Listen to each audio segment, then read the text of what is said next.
Yeah, so this is environment sharing analysis and color provided environments for higher order languages. This is work that I did along with my co-authors Carr, Reppy, Olin, Shivers, Skye, Soss, and Byron, Zhong. So I want to start the talk by going through a short program example.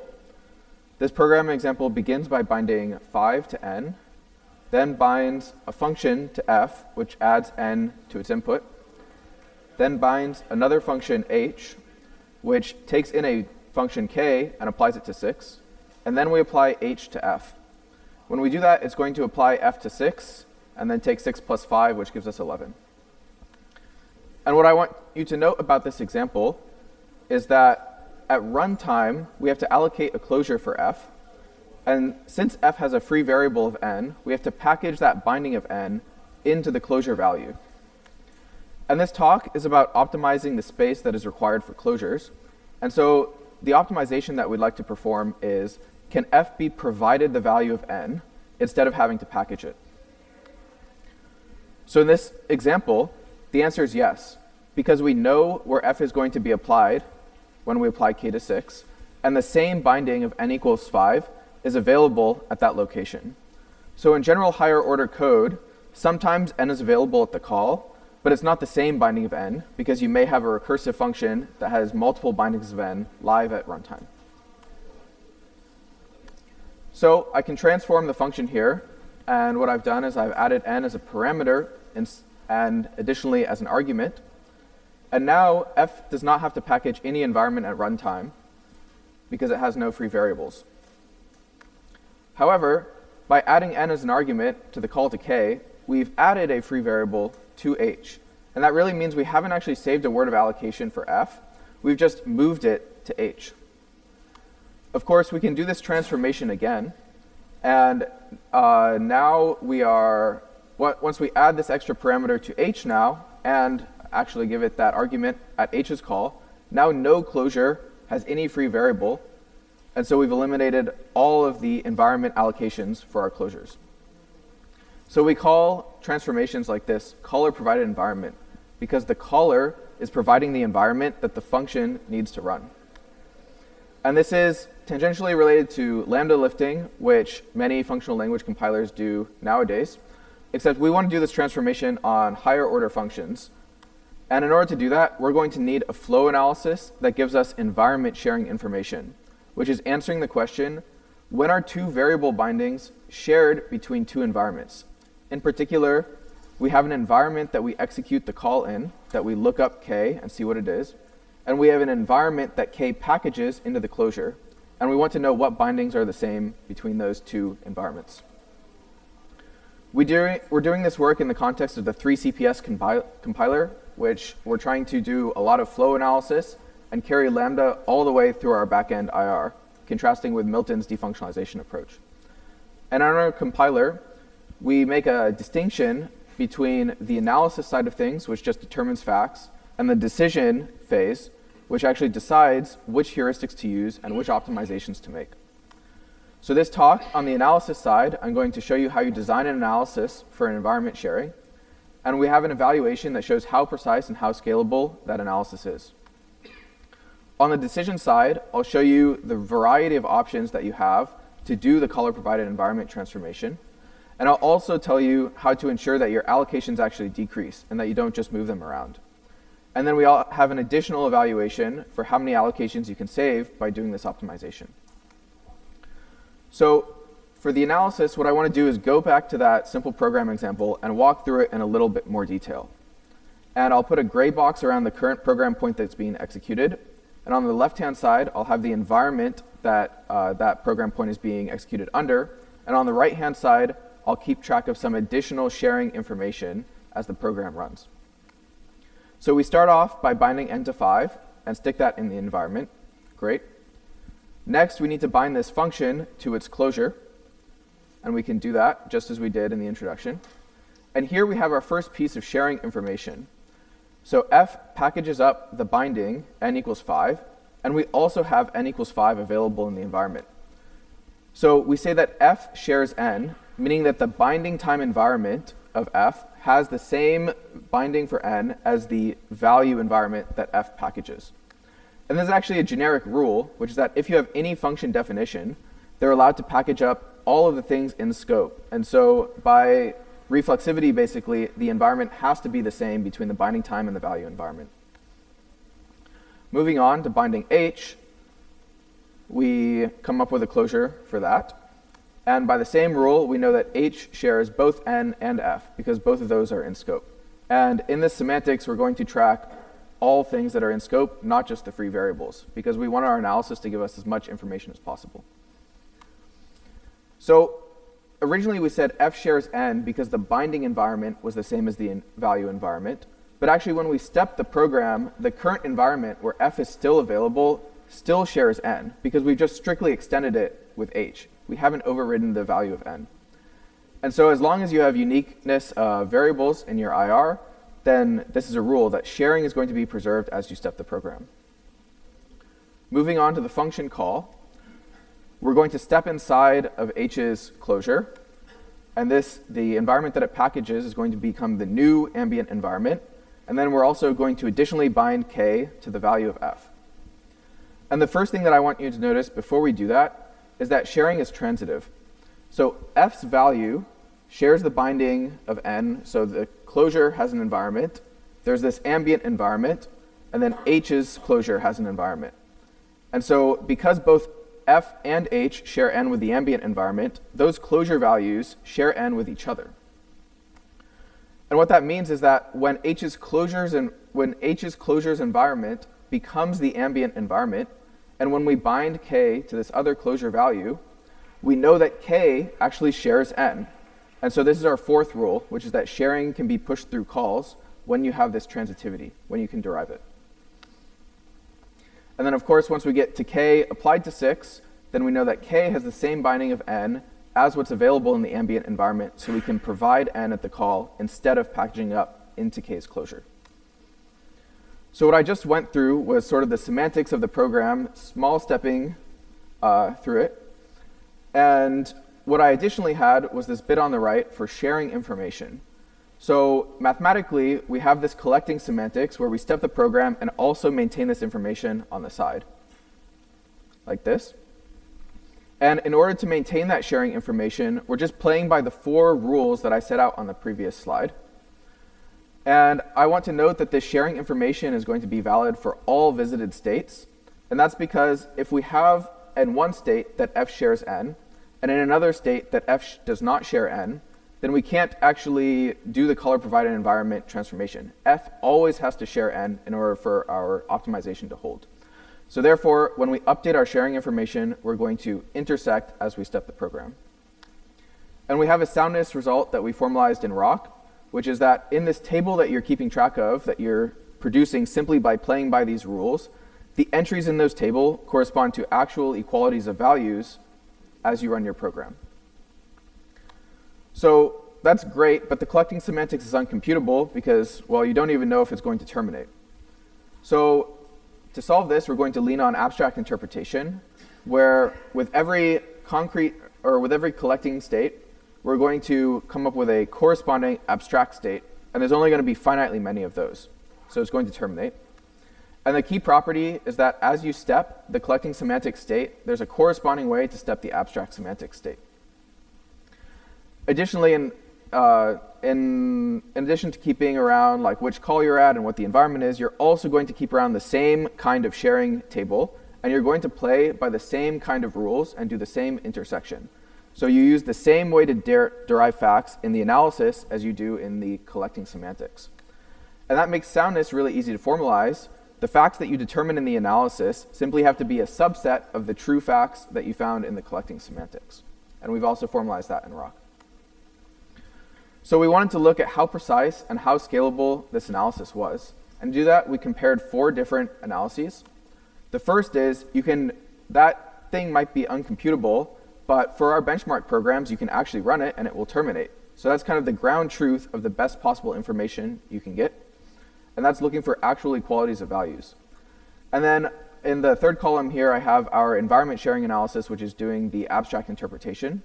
And we found that in almost every case, we actually find the ground truth, which means that there's no knobs that you need to dial up on your analysis to find better information.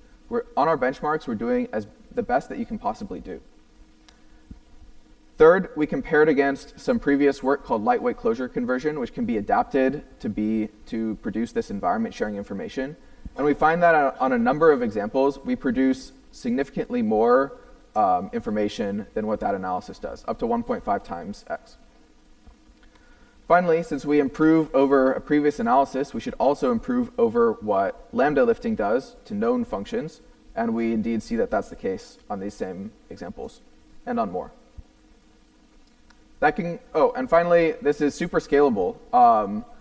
Nucleic is like a 3,000 line program, and the analysis runs in about 20 milliseconds. So no issue there. So that concludes the analysis portion of the talk. Now I want to tell you how you can use these facts to actually transform your program. So as we saw in the introduction, there's multiple ways that you can transform your program. Maybe you provide n to f, but not to h, or maybe you provide it to both.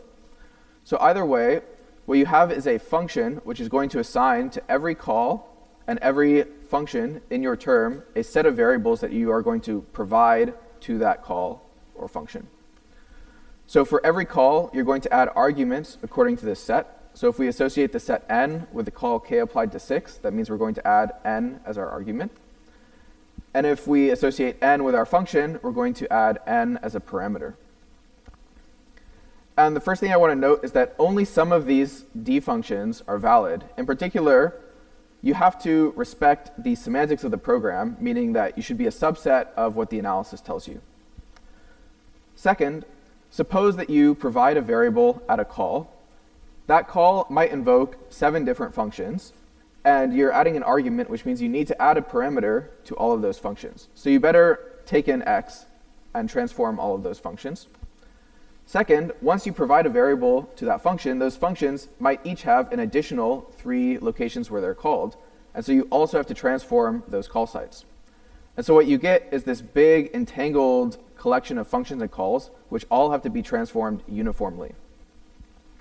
So stepping back to our example, here are the 2 groups of functions and calls that need to be transformed uniformly. We have f and its call, and we have h and its call. And we can assign a decision function on the right-hand side.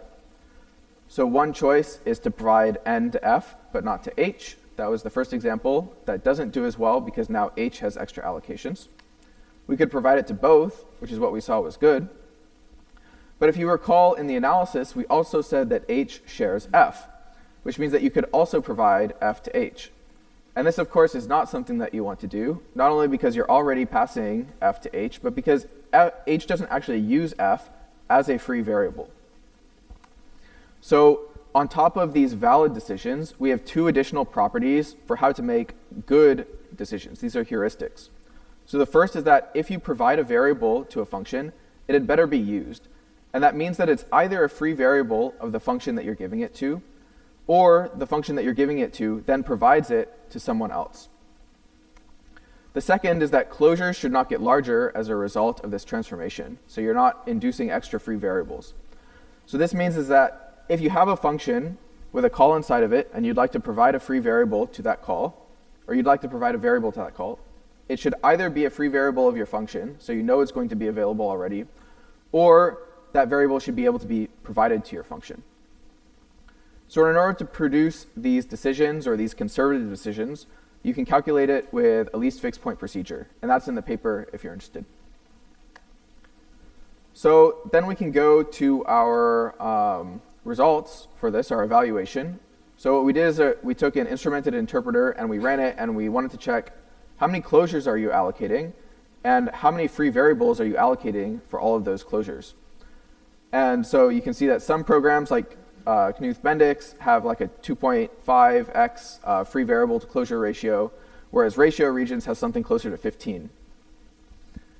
In the 4th column are the percentage of bindings that we're saving. So what I want to highlight here is that lambda lifting is doing a lot of work for you. It's really good, and that's why we already do it. But if you take our analysis and also do that, there are a number of programs where you are doing significantly better than just the lambda lifting. So even large programs like nucleic and ratio regions and array tracer. And finally, there's opportunities for improvement based on these heuristics. So the conservative decision is nice because it has these properties, but you can save even more allocations if you're more permissive with your policy and pass as many things as possible. So it might depend on the particular program that you're looking at if you need to use some more advanced heuristic to pass extra information around. And finally, I wanted to go over an application that we have an eye on for this 3CPS compiler. And that's at runtime, when your machine is actually doing its thing, you have a stack, which is composed of stack frames, and variables are implemented on these stack frames. And that means that when you make a closure, what you're going to do is copy individual bindings out of the stack and go and stick it in the heap. We propose an alternate closure model, where instead of packaging individual bindings and sticking those in the heap, you actually just package a pointer to the stack frame that they live on. So this is like the difference between calling by value or calling by reference. You're copying a pointer to the thing instead of the thing itself. And to get an individual binding, you're going to load off that stack pointer plus an offset, which is statically known because you're the one doing the compilation.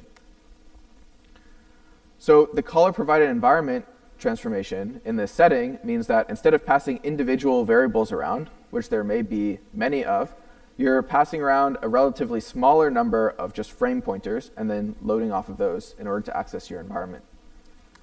And apparently, this is not actually a new idea, and this is actually where our original motivation for this work came from, is way back before my time, there was this machine called the Algol 60 machine, which had dedicated hardware registers for these frame pointers.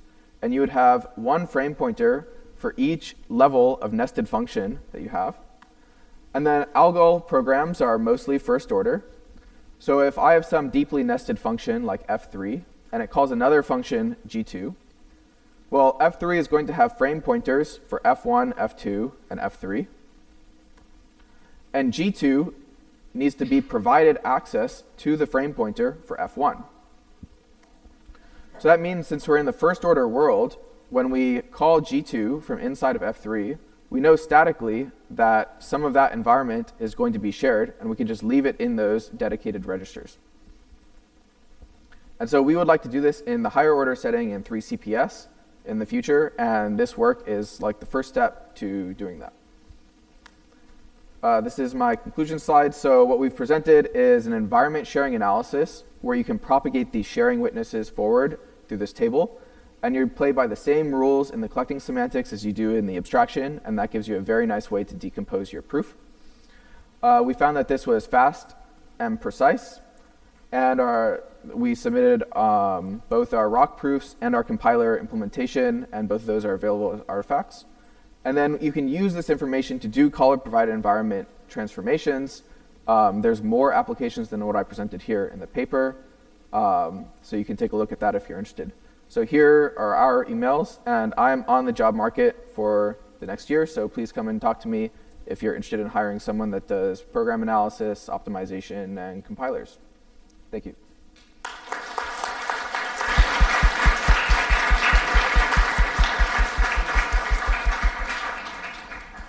Please, for any questions, walk to the mic and ask your questions. Hi, I'm Simon Peyton-Jones. As I understand it, I'm interested in the payoff that you get from doing all this, right? So as I understand it, instead of heap allocating a closure for a lambda and then passing it to a function that then passes it to another function and so forth, instead you're going to pass the pair of the function pointer and its free variables down, essentially, because you've got to provide it to the higher order function, and then it's got to pass it down. So you sort of pass down two things instead of one down your call chain, right? Yes. And that might be a good thing. It might do less heap allocation, but it might be a bad thing too. So how do you know? How do you know whether it's a good thing? So I think it depends on whether memory pressure is worse for you, or whether providing these extra things is worse. That's why we're looking at the frame pointers, because you have to pass a lot fewer things. But you don't necessarily have to pass it down the whole way, because place where you invoke that function finally might be a closure that actually has to package up the variable. And so you don't necessarily pass it down all the way. You just you create your closure initially with no environment. You pass it along with no extra information. Once you get to this other function, which is a closure that has packaged the variable, then you pass it there. So you're not necessarily always passing around this pair of a lot of information. Sometimes it's just available for you when you call it. So that's you can factor that into your heuristics when you're designing when to do this transformation. If passing extra arguments really induces a lot of pressure on whatever you're compiling, then you can try to tune that down. Yeah.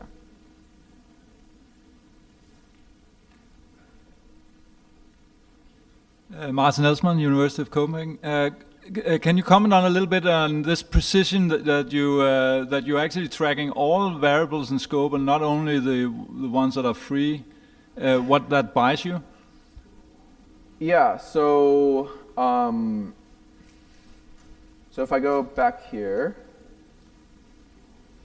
to the example, so our analysis sees that h can provide n. Right, but if you're only looking at the free variables, at what's available already, you wouldn't notice that h would actually share n with the ambient environment because it wouldn't package n, right?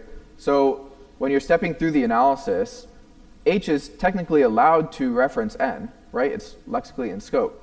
And so when you do the collecting semantics, you track all of the things that are in scope to give you the best possible information. You're absolutely allowed to filter that away if you want to after the fact and only track the free variables. That's still sound. It just gives you less information. Hello, Matthias here. You had a good slide about how fast this is. Yeah. And you sort of mentioned our big program was like 3,000 lines, like spoken like a true academic. Yeah. So the question is, I have sort of two questions, like how does it relate to real-world programs in two senses? So first, do you have any idea how it scales for like much larger programs? And second, do you have to do this as a whole program analysis, or can you do it in modules, or separate compilation, stuff like that? Yeah, so you can do it as a modular analysis. You just have to detect what's escaping and what's not escaping, and you're allowed to optimize the things that don't escape. Yeah. For this implementation in particular, it's still a research implementation, which means when I programmed it, it's still, tunable with what the precision is of the 0 CFA or the K CFA or whatever.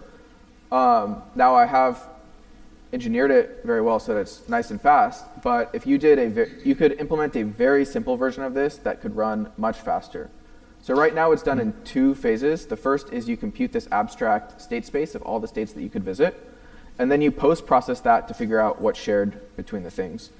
And so you could combine those phases. You could do something that's not so generic over your precision dials and instead just track one thing per variable. That would work a lot faster. You'd get maybe a 3x improvement or something like that. No, I'm not interested so much in constant factors. I just want to know if it blows up quadratically or exponentially, or if it's mostly n log n. Or so your worst case is O of n cubed. Or maybe more if you have lots of free variables in your program, but typically it's fairly small.